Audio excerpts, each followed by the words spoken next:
Have any of you guys fallen prey to a slick promotion from a tool company that gave you a flyer or an ad of some sort that just made something look so good that you just couldn't resist it? Well, that happened to me last month with the SnapOn catalog. They advertised this little butane tool, multi-tool, primarily a soldering iron. And I thought, goodness, that looks handy. I'm going to order that. The moment I ordered it, the next day, I thought, what the heck was I thinking? Why did I order that? I'm going to have to return it. I'm not going to return it, and let me show you why. This is the SnapOn YAS42, and what it is a butane soldering iron / multi-tool. But unlike most multi-tools, this one actually does everything excellent. So you have here a portable unit. I primarily bought it for a soldering iron. I thought that would be so handy to have when you're under a trailer and don't have to deal with a cord. It fills in the back with just the normal butane like people use for lighters and such. It's got a dial on the back that adjusts the temperature, and there's even a fuel gauge. If you look at that right there, there's a fuel gauge to tell you how much fuel's in there, so you don't have to go out and run out. A magnet that really is the case. The case it comes in, I think I like as much as the torch, but a magnetic on the bottom with a receiver, so that snaps in there like that. And you can put this away hot with that cap like that. The magnet in itself is super, super nice because when you're using this as a heat gun, and I'll demonstrate all this stuff here in just a second, you can snap this to your vise and now you've got a hands-free heat gun that you can do shrink tubing. It's very, very nice, a good strong magnet. Here we have a replaceable tips that you can hot swap. So if you want to go between two different tools and don't want to wait for these to cool down, you could swap that out. And also in the case, they gave us an extra one. So we have two. So we can run two at one time. And check this out. So if we take off the soldering iron portion, we have a hot knife. Now what's a hot knife? Well, you're going to see here in a minute, but it's cool. I've never had one and I've been using it and I really, really like it. So we've got that. And then these will further break down by changing the tips. So you've got two receivers and then all the other different options. So here we have, check this out. Remember when we welded plastic on that Q-Tac tank? I had a special tool that they loaned me that cost thousands of dollars. I didn't have that capability to weld plastic, but now I do. We can simply unscrew this hot knife or whichever one and put this on, and now we have an ABS or plastic welder. And check this out. They even gave us some welding rod. Yeah, I mean, you really have everything you need, as well as soldering. Or solder for the solder. You've got that right there, and you've got the little cup for the sponge for cleaning the tip. I mean, it's really clever. Everything houses nicely. I think the world of it. Let's go try it out. Oh, these two remaining tips here, these are just soldering. These are fine. A point, a medium, and then more of a coarse. Let's start with the solder, see how quickly it heats up. So it's cold. We'll start it.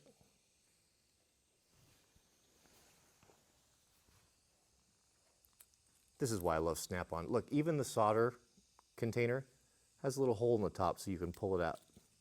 Just smart. You see the little light right there? Or right there, the flame? You see the flame inside? It heats up incredibly quickly. Boy, it don't take long.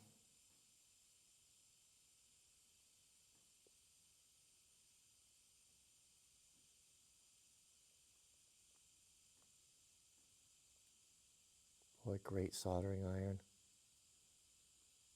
Look at that. If that wasn't enough, it'd be worth it just for that right there. Once the soldering's done, we don't have to wait on that hot tip to cool down. In the past, this would have taken two tools to do this job. After the soldering, I would have had to drug out another cord and gotten the heat gun going.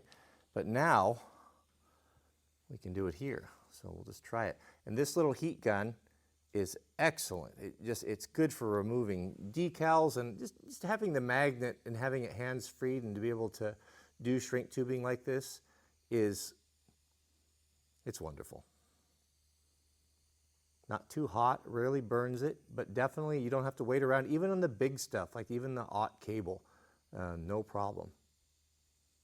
Look at that. How cool is that? Let me show you this awesome little hot knife. There's two little white dots on there. You just put them together and turn it, that's how it mates up. And then this is the hot knife attachment. I've never had one before. I used to work at a marina. I had a high school job working at a marina, and we sold a lot of rope. And I used to use a hot knife to cut rope with. And what a hot knife is, we'll get it heating here, is anything that you have that has a tendency to fray, like fabrics or such. You know, a lot of guys will use lighters and such, and I've not had the best of luck with that. A hot knife, you can cut it and it cauterizes it or seals it. So this is a ratchet strap. This is, or not a ratchet, just a regular heavy kayak strap. And this is a classic type of thing that just frays and frays on you. This torch heats up super fast. A little pro tip, when you're cutting your kayak straps or any strap like this, always cut them at an angle. Ooh, look at that.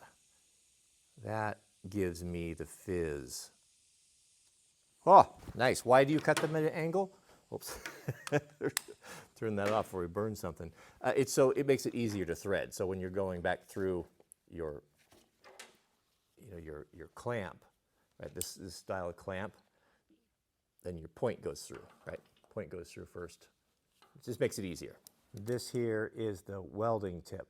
Now I've got to say, what I don't know about welding plastic is a lot. I've done it one time fixing my fire tank, and I don't even know if we have the right material, but just so happens I do have something that needs welding, and that is this little carburetor venturi on my water bug. It's split.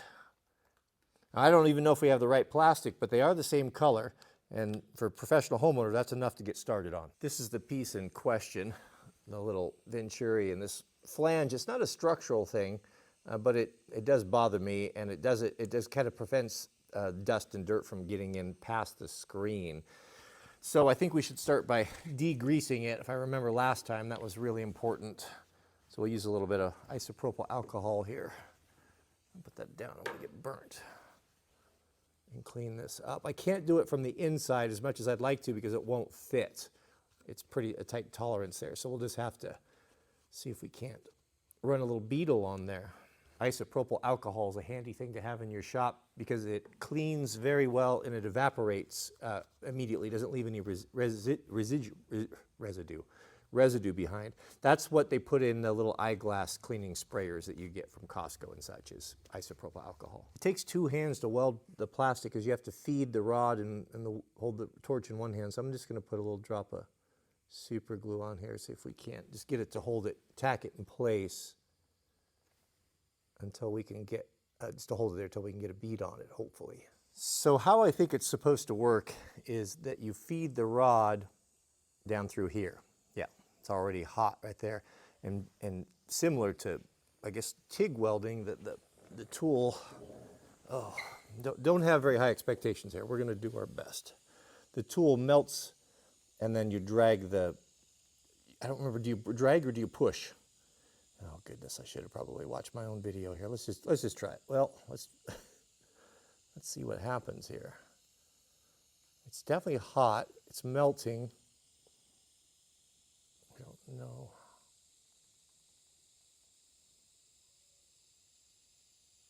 Oh, you got to move fast. You got to move fast.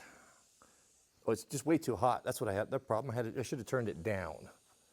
All right, let me let that cool down just a little bit. I had it on high. That's where I messed up. Okay, we are cooler now. That was totally my fault. That it just went faster than I was expecting. But it did weld the plastic. It's just really ugly. Let's try this here. So you got to move. Let's see. I forget. You got to move quickly. Okay, so you got to keep this rod moving. Well, now it's not going in there. What's going on here? Let me clean it out, get a clean edge. I had a bunch of goobers on the end there. Let's start off with I'll end up ruining this here before I fix it. All right, let's put that in there. Let's see here. Does it feed? It does feed. It just lays right on there. Much better with this temperature. Then I suppose you can clean it up. It's very hot. You could definitely fix plastic with this. You guys could probably do better than me that I'm doing here. I'm making a mess of it, but at least it's a lot of fibers in that plastic. You can see the little fibers coming up. All right, gentlemen, here is the ugly reality. That's what we did. But it is sealed up. It really messed me up having too much heat at the get-go. It almost deformed the inside to where it won't fit, but I think it'll still fit. I think it'll be fine. But now we can see that air shouldn't be getting past that screen. I don't know. Let's try it on.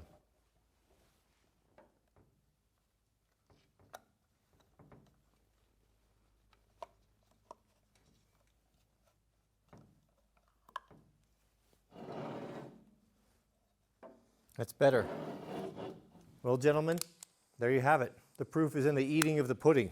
A very nice tool. It gives you, opens up so many it gives you so many abilities to do things. To have a hot knife for cutting fray-free fabric or rope.